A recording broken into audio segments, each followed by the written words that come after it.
Okay, RDD we covered like a resilient distributed data set. Why we call it resilient distributed data set? So there are type of operation on RDD. Okay, one is action and another is transformation. Transformation is like uh, you will take one RDD, do some transformation on it, and it will return you another RDD. Then again you do some transformation. Then again it will return you one another RDD. So one transformations on one RDD will return you another RDD. Once you perform the action, you will get the result. Okay, and result will be sent to driver.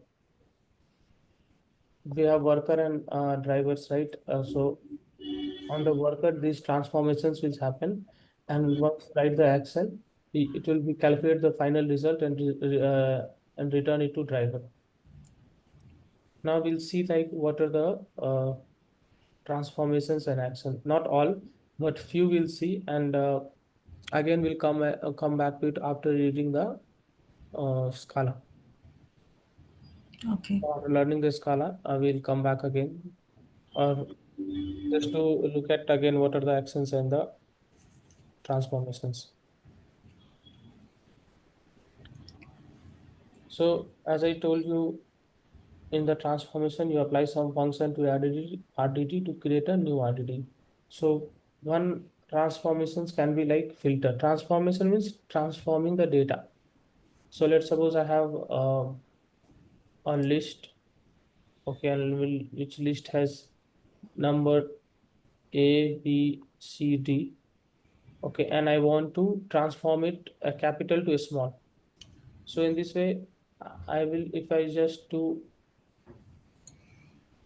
lower, okay, it will return me. Let's suppose list is some RDD. The RDD name is list, and I wrote RDD to lower. So it will return me output something like it A, B, C, D. Okay, so the proper and this will be list dot map x equal to x dot lower, something like this. It will be, but I'm just on the high level. It will, if I want the lower number, I will just write list dot lower. So transformation is if you want to transform intermediate data to some other data, then we use this RDD. So what are the ways to create the one of the most common is like filter. Whenever you are filtering any data,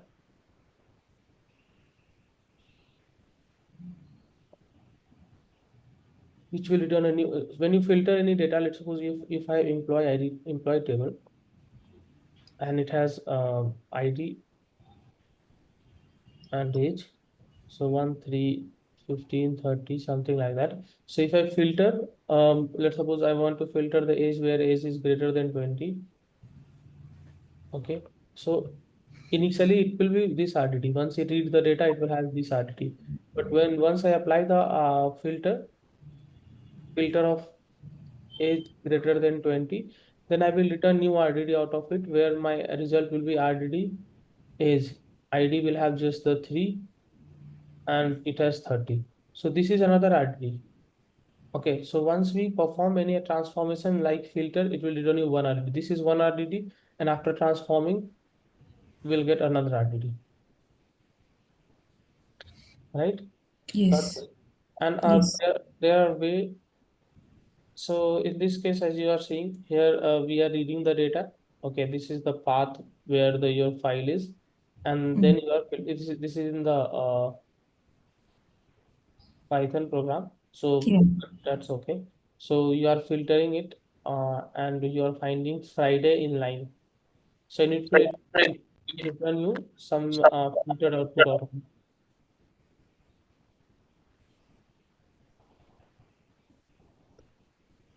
So the action is like it once you perform. Is there any echo from your side or the voice? Okay. Yeah, actually, when you're talking, I'm getting it just now. Alright, let me just join again then. Yeah. Okay, so I was talking about actions. So action is like once you perform this, it will get the result and send it to the driver. So the one action is like first, like we have filter as a transformation. One action is first. First will give you the first line from the result. You have this table, employee table, right? If you write, let's suppose you do after this, let's suppose our upper.txt has this data. Okay. So once you read it, let's suppose I filtered. Let's just add one more record here, 4, and let's just give it 22. And I'm filtering the age greater than 20, so I will get 2 record, right? I will get, okay, I will get record like ID, age. ID will be 330 or 22. Okay, after filter, after age filter, age greater than 20, I will get this record, right? So let's suppose filter I applied where age is greater than 20, this is transformation. And let's suppose on this RDD I applied, let's just give this RDD as name RDD2, RDD2 dot first. Okay, if I write this, then it will return me only the first record. Okay, it will print this, or it will send this to the driver, and driver will get on, and driver will return this record to us. Now, the general workflow of the RDD will be like you will initiate RDD while reading this. Okay, this is like kind of initiating the RDD. Then you do some transformations. Like let's suppose you did some age filter, like filter on top of it, and then you got the action. So these are the three generally, or only these three general operation. What you do, you create RDD or from the external data. External data means, see, this is the file which is on your local. So maybe your file is on HDFS or your file is on S3. You will read it. Once you read it, it will create one data, one RDD.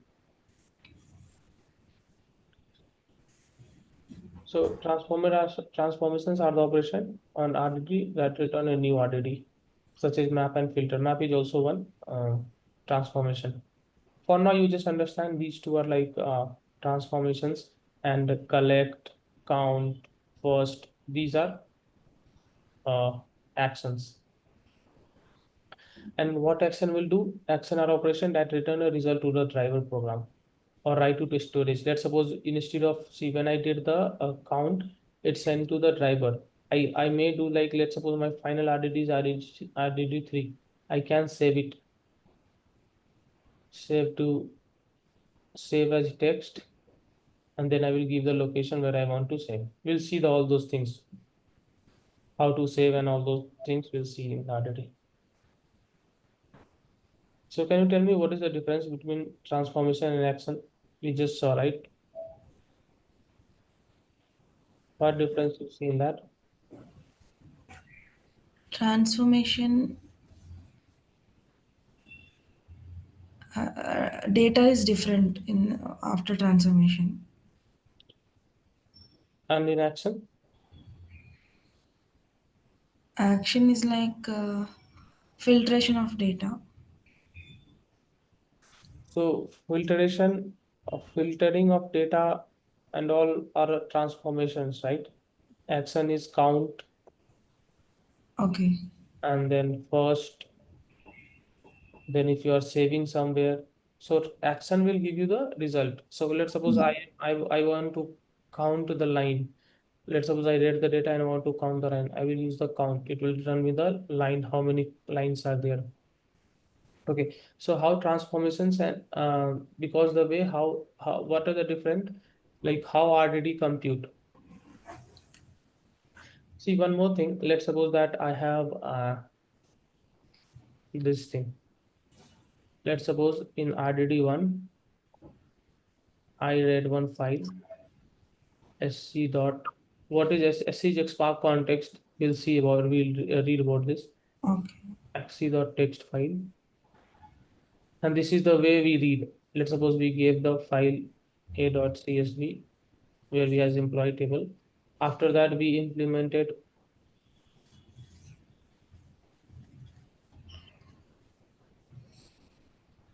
a filter on it. Let's suppose after that I implemented group by on this. So let's suppose I want to get the sum of age. So I filter it age greater than 20, and after that I am summing the age. Okay, let's suppose I am getting the sum of age. So after filter my output, what was the output? I have like ID and age. Then I have ID is 1. Let's suppose age is 20, 22, second age is 30. So this is the final output which I got after filtering. So now I am summing the age. So after this, what I will get? I will get ID, age.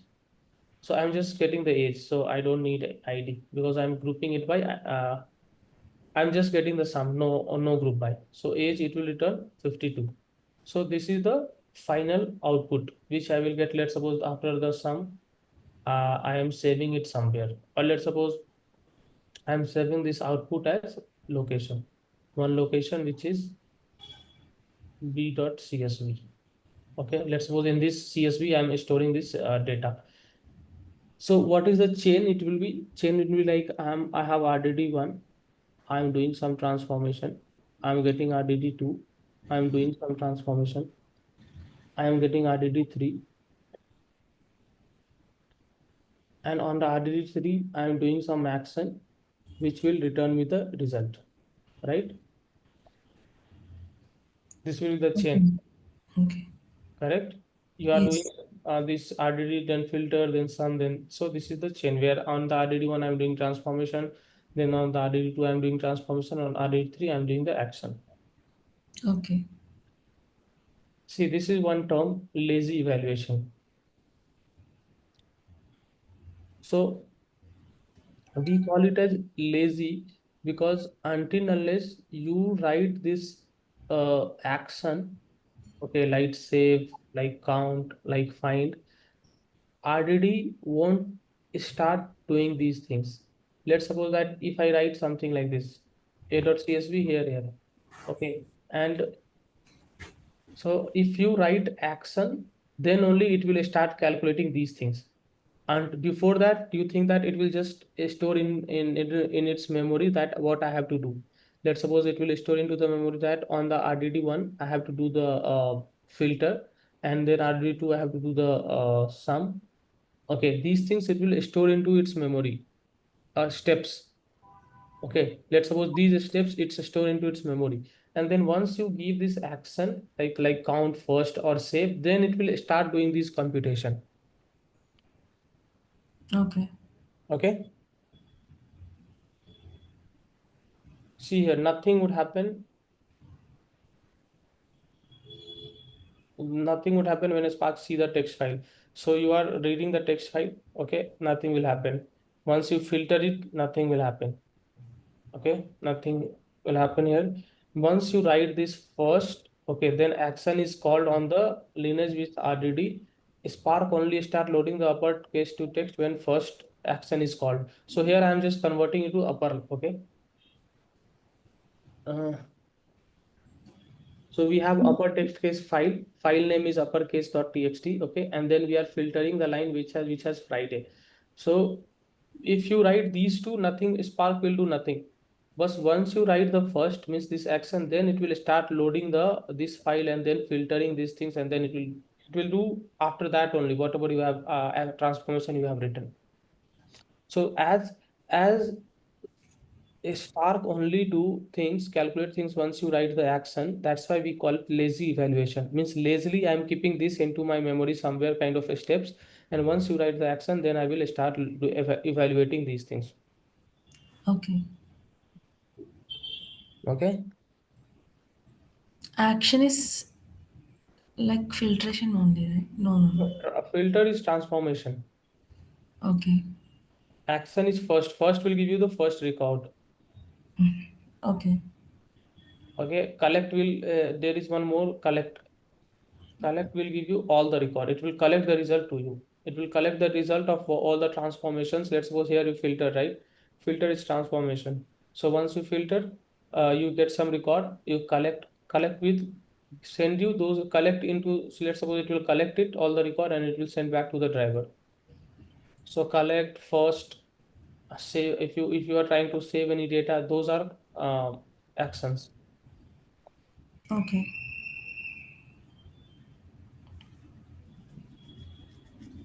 So that's what I mentioned. Rather than thinking RDD as a containing a specific data, it might be better to think each RDD as consisting of instruction on how to compute the data that we are building through the transformations. So transformations won't do anything until unless you perform the action. So transformation return RDD, right? So if I'm doing any filter and all, it will transformation will return another RDD, whereas action will return some type of data, some other data type. Some other data type means uh, here let's see this. Here I'm filtering, so this is transformation, right? Here also I'm filtering, this is transformation. But once I did the action like collect or first, it will return me the proper data, okay, not the RDD. It will give me some result like what RDD dot collect, maybe it will give me some file where we have data, but here it is return me one RDD. After filtering also it is returning me one RDD. This we call as one RDD because I'm doing the filter on it, and it will, I have, let's suppose I have a line. In the line, we have written sc.text file, and there I have given the path. So this is one RDD. And when I'm doing the filter on this, this is also returning me one RDD. In the transformation, we are returning RDD. In action, we are returning the data type. Other data type means some response. How to create the RDD? You saw that one way of creating RDD is from RDD. If you do any transformation on one RDD, it will return you another RDD. That is one Mm-hmm. way. Other way is reading the external data source. Right here, you read this. You read this data file. This is external data source, right? Maybe it in on your local computer or on HDFS somewhere. So in this way also you can create one RDD. Two most common transformation are filter and map. You just remember these things because we are going to use this further also. Okay, just remember that we have filter and map, which is the transformation. And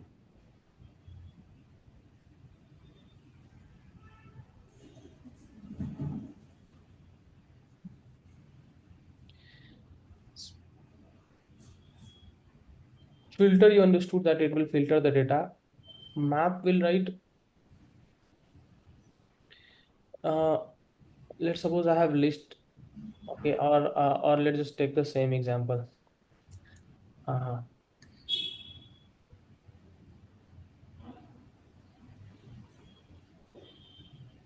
emp.csv, which has files, right? Uh, ID, age,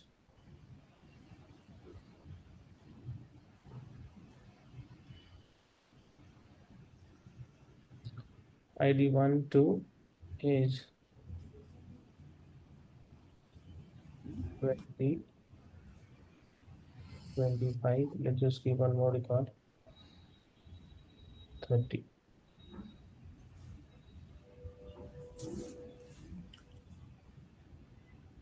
Now, what map will do, let's suppose that you want to subtract the age from each ID. Like let's suppose you want to subtract two year from all the ages. Okay, so in this way you will use the map. What map will do? Map will iterate through all the element of your file. See, it take a function and pass each element into the input RDD through the function. Okay, so once you read it, we'll see that how map and all are doing in the Scala. But for you understand, because we are going to use this map in other explanation also, so try to understand this. So Okay. what map will do? Map will take the element and it will try to do some action on each element. Let's suppose I want to subtract 2 from each age, right? So it will go to the age and will take each element. Like first it will take 20, then it will do subtract, then 25, then 30. Something like that it will do.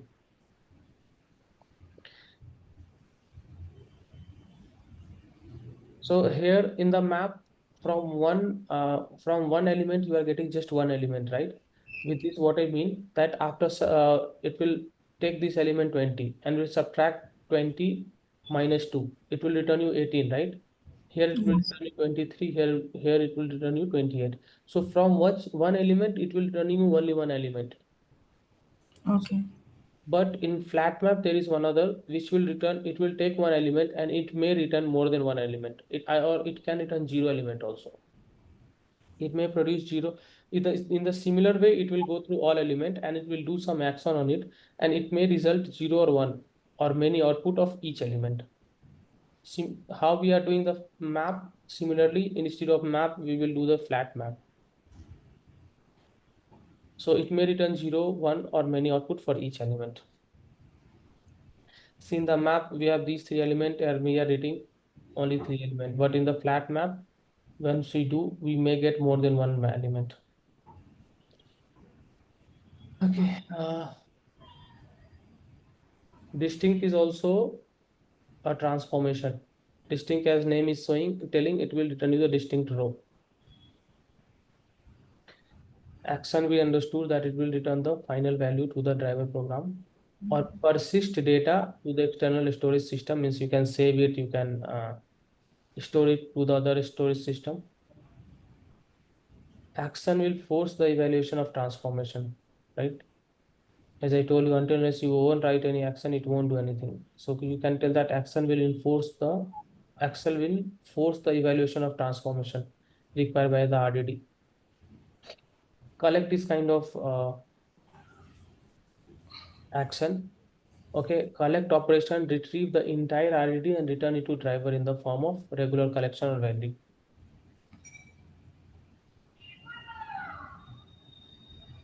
Correct. Count. Correct is like filter only. No, collect is not filter. Filter will filter, as I told you, right? Output.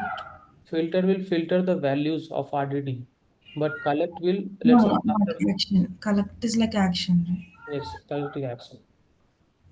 Count by value, these are also actions. Save as text file, these also action. Let's suppose that you created some RDD and you want to save it somewhere. So you can give it like save as text file, you give the path, it will save you. This is also a kind of action. Reduce is also action. We're not looking at these things. Now let's just look at persistence. Okay, what is persistence? Why we are doing this? Sure. Uh, Let me give you one example.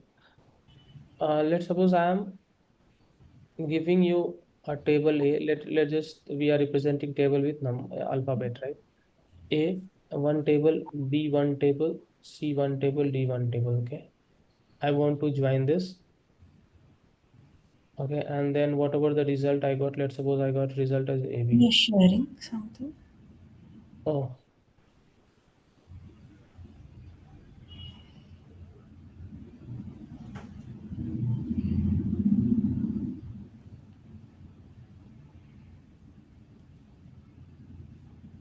shit, right? Yeah, yeah. So uh, let's just see what persistence is. Let's suppose that we have five table A, B, C, D. Let's suppose we have four table, okay, and we are and we have series of transformations. Like we are doing multiple transformations on it. Okay, let's suppose we are doing 10, 20 transformations. Now, I joined A and B and I got result as AB, and then I joined C and D and I got result in CD. And during these 20 transformations, I am going to use this A and B and C and D at multiple places. Okay, so you understood what I mean by 20 transformations, right? Yes. Okay, so let's suppose I have series of transformations like 20 transformations, and at the some place, let's suppose at the 30th third transformation, then after the fourth transformation, then 10th transformation, and after 12th transformation and 15th transformation, I'm going to use AB. So what I will do, I have two options.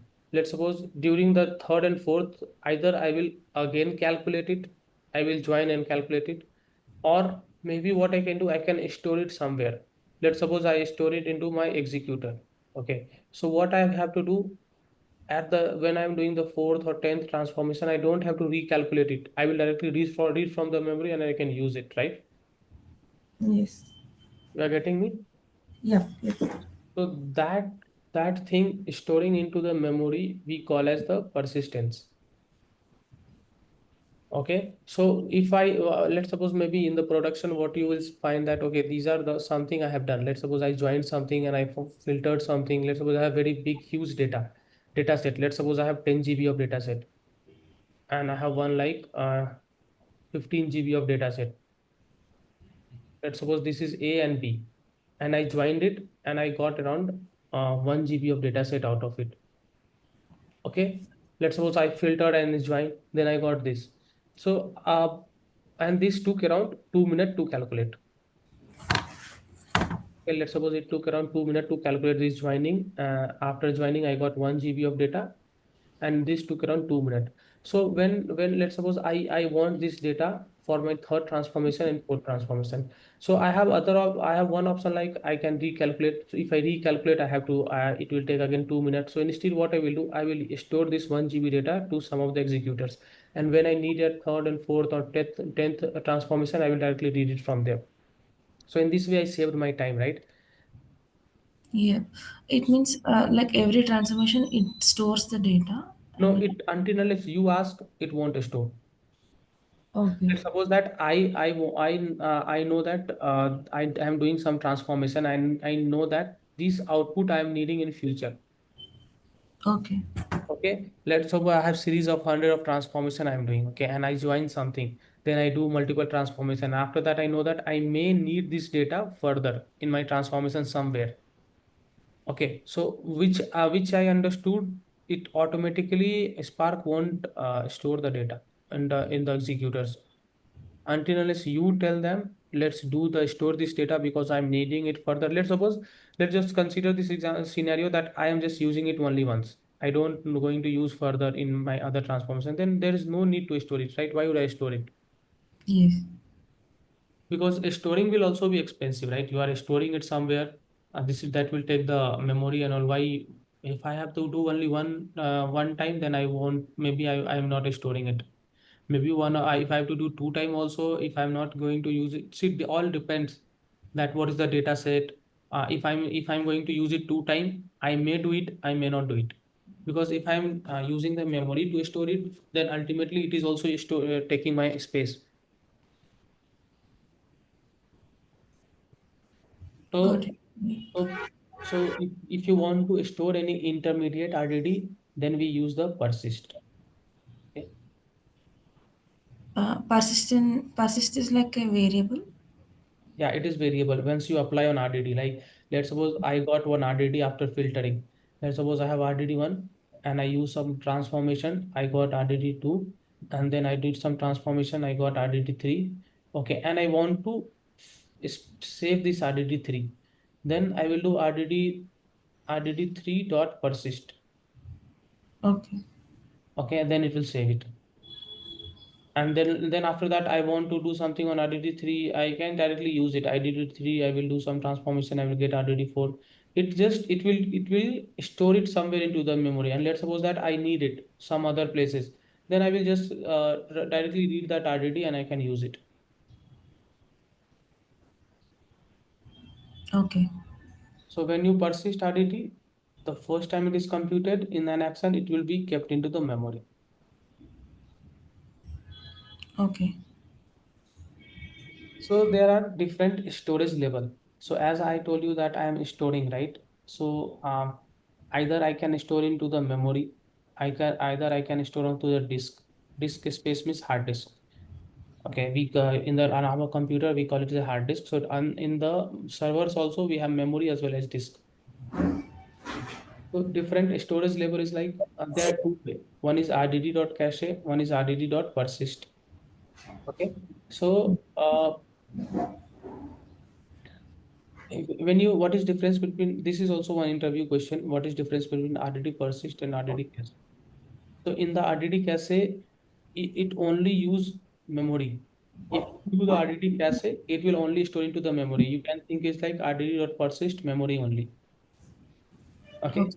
But in RDD persist, you have different storage level. In RDD cache, we have only one storage level, which is memory.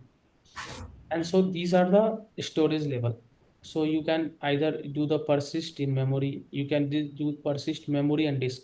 When you do memory and disk, okay, why when we are doing this memory and disk, let's suppose that I have uh, after RDD, which I want to store, it has 20 GB of data. Okay, but my memory has only 18 GB of data. Let's consider that. So what it will do, it will so storage capacity, I only have 18 GB of data. Okay, so what it will do, it will store 18 GB into the memory and 2 GB onto the disk. So whatever the data spill over happen, like let's suppose I have only 18 GB capacity, I need 2 GB more. So that 2 GB will be stored onto the disk. Okay. If an RDD does not fit into the memory, then partition does not fit store the partition that does not fit on disk and read them from them when they are needed.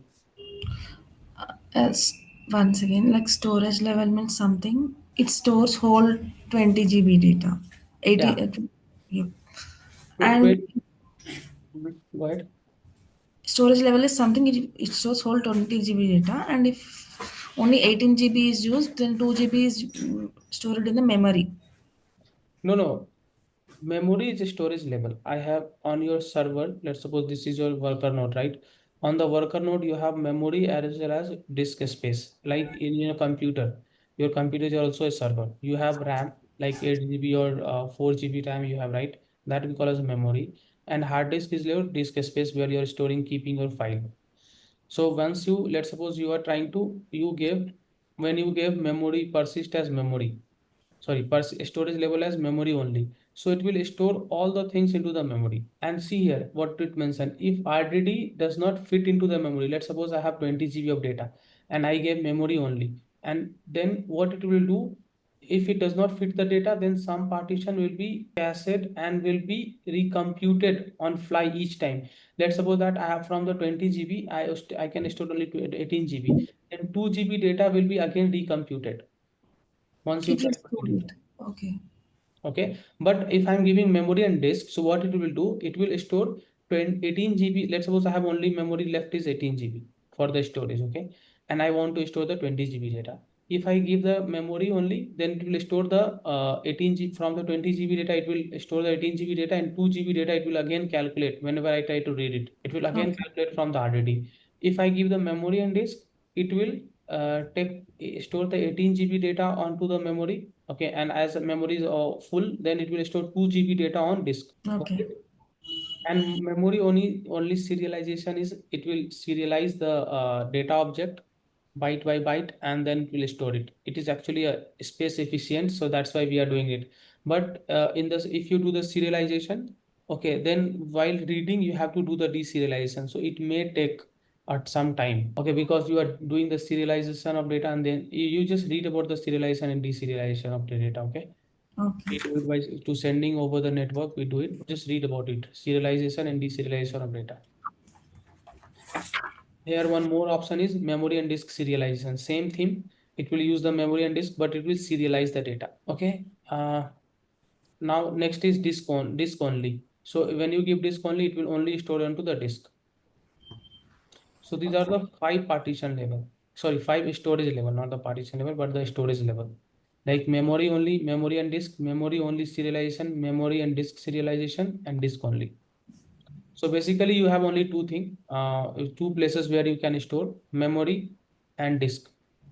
Okay. So when you combine these two, first like only memory, only disk, memory plus disk is third, memory serialization fourth, memory plus disk serialization fifth. So these are the 5 way of storing storage level. Okay. Now, tell me one thing. If I have uh, 20 GB of storage, right? And let's suppose that I want to store one a.txt. Okay, I got some final result and I want to save it. So on the 20 GB, I save it, right? And then again I want to save another file b.txt, which is of, let's suppose also it is of 20 GB. Then if I want to save, what will happen? What will happen to a.txt? Actually, it will remove the a.txt and will store the b.txt. Okay. If you don't have memory and if you try to store something new, it will remove the old one. Now let us take one more example. We have this server. You have one server and you are storing the data in it. Okay, multiple data you are storing in it, and a time comes when your all the disk is full. Okay, now you don't or you or your memory is full. Now you don't have any space left, and now again you try to store the data. So let's suppose if you have multiple files you're storing the memory, okay, and you want to store some new file, and here there is no space into the memory. So what it will do, it will remove the last used file from the storage. So we call it least recently used. Okay, so Least recently used. Okay. yeah, least recently used. Whatever the file which have you, let's suppose you have a file, b file, c file, d file, and you are maybe once you store it, you will keep using, right? Maybe you are using b somewhere, c somewhere. So whatever the file you have, let's suppose, and now there is no space, then will remove the least recently used file. So whatever the last file which have not used from last time, it will delete it. From longer, let's suppose the most longest file which is kept idle into the memory, that it will remove. Okay, these are some things you can read it once I read to share the slide with you.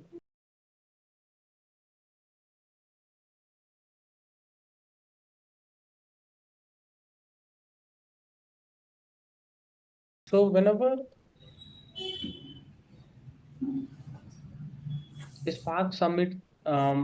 you are submitting any job to Spark, we have already covered this. I'm just going through it again.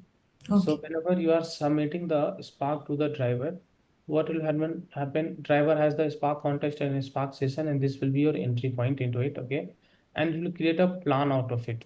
I told you, right? Yesterday we saw about the logical plan and the cost-based plan, right? Where you have unresolved plan. Then from that you were creating the logical plan and all. So it will create the plan, and then you have the drag scheduler, and then you have task scheduler and cluster manager. We are going to look at that, what DAX scheduler is doing, and how it is optimizing the things, and how it is creating the task and all. Yesterday I told you, right? For one partition you will create one task, right? Yes. Now let's just look at what DAG is doing. Okay. So whenever you are doing anything, let's suppose these are the some of the steps which you are doing on the RDD. You have one line which you read it, you did the flat map, you split the line. Okay, then you are actually this is program is to count the number of word. Okay, so these are the steps we are doing. Let's suppose just look at it like you are using flat map and reduce by key. Okay. We are calling the RDD lineage. RDD lineage, I told you, right? RDD is resilient. Means if something happen, if something fail in between, it will automatically recover. Let's suppose that RDD was doing these steps. These steps it was doing, and after when it was doing this step, it failed. Okay, and let's suppose that you have 1 GB of data, then it will create 4 partitions out of it, and these partitions P1, P2, P3 and P4. Okay. So let's suppose these partitions were running on multiple worker node. P1 was working here, P2 was working here, P3 was working here, and P4 was working here. So let's suppose all the partitions will perform these things. And on the P4 while doing, it lost the it something happened, and network delay happened, and it lost it. Okay, it lost the job. So again, when Spark has to calculate compute, you don't have to start again these things. You have to just recompute only P4, because Spark has this RDD lineage. It knows that what it has to do, and it knows that only P4 partitions have failed. Okay, it knows that only P4 partition has failed. Then why would I start these jobs again? Then what it will do, maybe on the another worker node, it will start the P4 and it will do this RDD lineage because it know that I have to only do these things. These steps I have to follow on the all the partitions. So this we call as the RDD lineage. Now what is DAG? DAG is like before that, let me just tell you about the narrow and wide party transformation.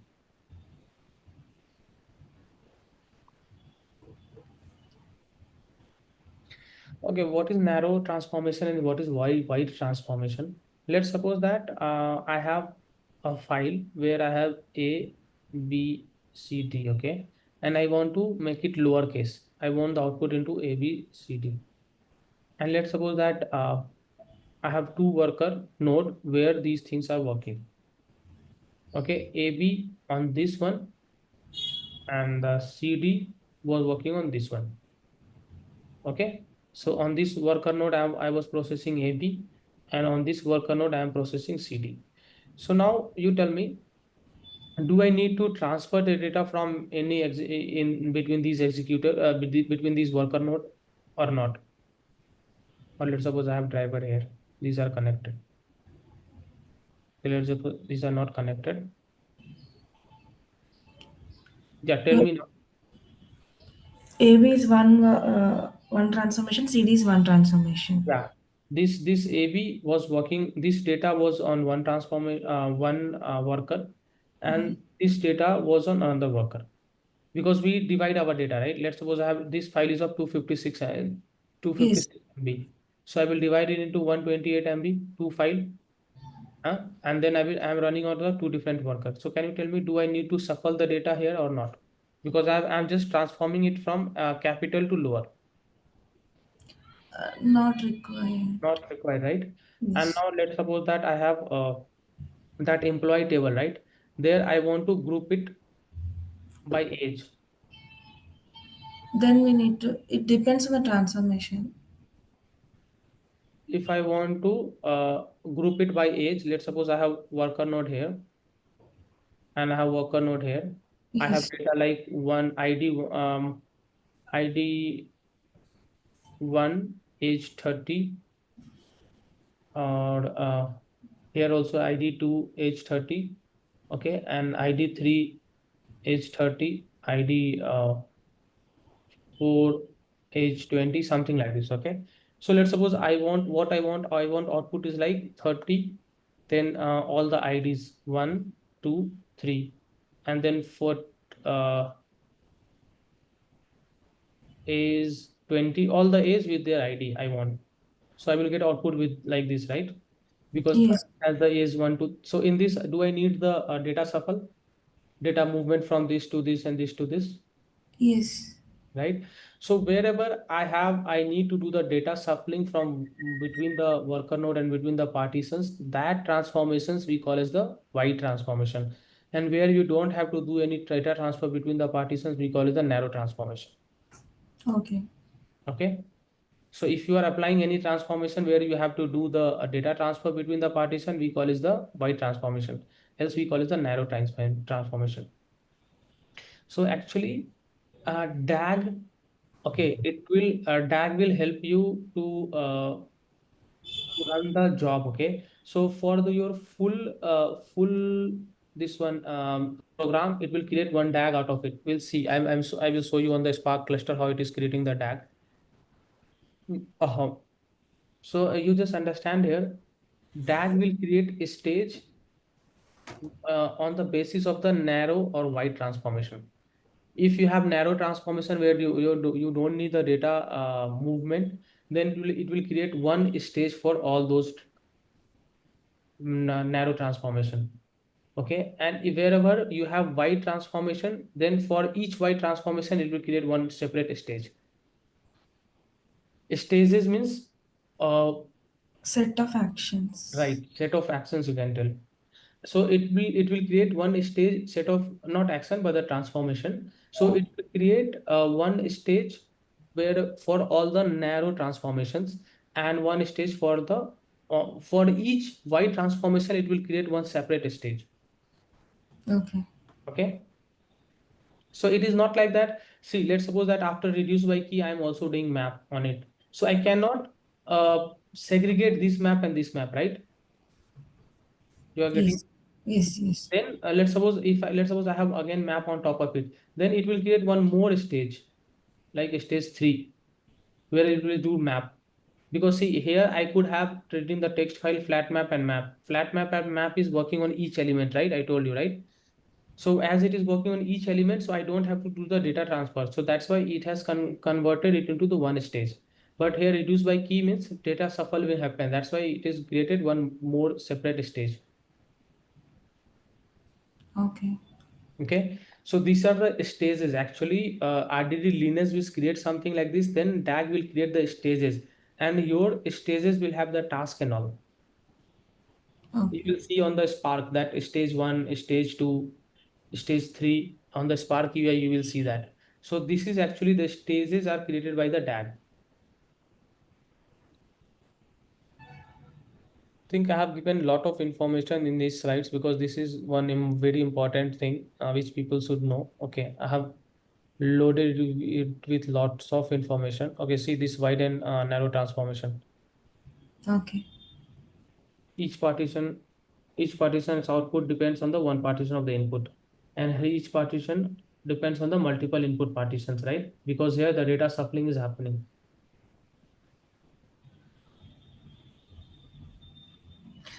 So this is different slide than the one you. Okay, it's not added in. Sorry, I mean, yesterday you have sent a no, slides, no, right? I have not sent you this. Okay. The fault recovery via lineage in the RDD. See, this is RDD has flat map, and the reduce by key. And let's suppose something happened to this reduce by key, right? So then it won't start this. It can recalculate it from the map. If these stages, generally these stages are happening only one executors. Okay, so let's suppose this failure occurred. So Spark know that on which partitions I was running this. So it will go to that another executor, take that partition on which it was doing, and then it will recalculate it. So that's what the fault recovery in the lineage. See here in the DAG in the Spark is like you have text file, then flat map, then reduce by key, group by, and these are the steps happening, right? So for the uh, when you have text file, right? This is stage 0 because you are just reading and doing the flat map. Here it is the narrow transformations. Then again, here you have wide dependency, right? Reduce by key, group by key. These are the wide dependency. So that's why we call as the it has created the another stage. Then again you have map and save as text file. This has the narrow transformation. So that's why it has created the again another stage. So for each narrow transformation, it will create one, and for each see it will combine the multiple narrow dependency, and for the each wide, it will create one stage. Okay. Okay, so I think these are the only thing in it. Okay. These are I have added so to read it for you, just read it.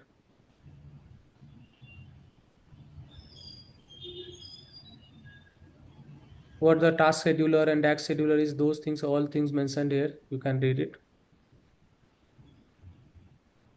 See, you have a Spark job in that you have the DAX scheduler and the task scheduler. So what task scheduler will do once the task scheduler break the job into stages, the task scheduler take each stage and break it into the task, one per partition. Okay. So stages will created by the DAG, and then task scheduler which convert each stage into the task. So these are the component here in the Spark. So you need to know what the responsibility of these things. This may be the interview questions. Okay, so what is the task scheduler will do, what the task scheduler is doing. Now, task scheduler will schedule this job onto the executors. It will check with the yarn like where I should run. So let's suppose Jan tell him that okay, give the resources that run on the worker node 2. So this task will be scheduled on the worker node 2. I think yeah, that's it from here. From tomorrow, we will start Scala. Okay, because Spark we have covered almost, not I would say from Spark. If I leave Spark streaming, then I think from Spark we have covered 80% of the thing. 20% things are still pending. We'll see that. And then Spark streaming is pending. I will share with you this slide and just go through it and come up with your questions. You have 2-3 days time. And once I teach you Scala, I would suggest go through it, keep practicing it because you need it for the Scala Spark programming also. Sure. Okay. Okay, thanks, Reshma. I will share this slide with you. Thank you, Rai.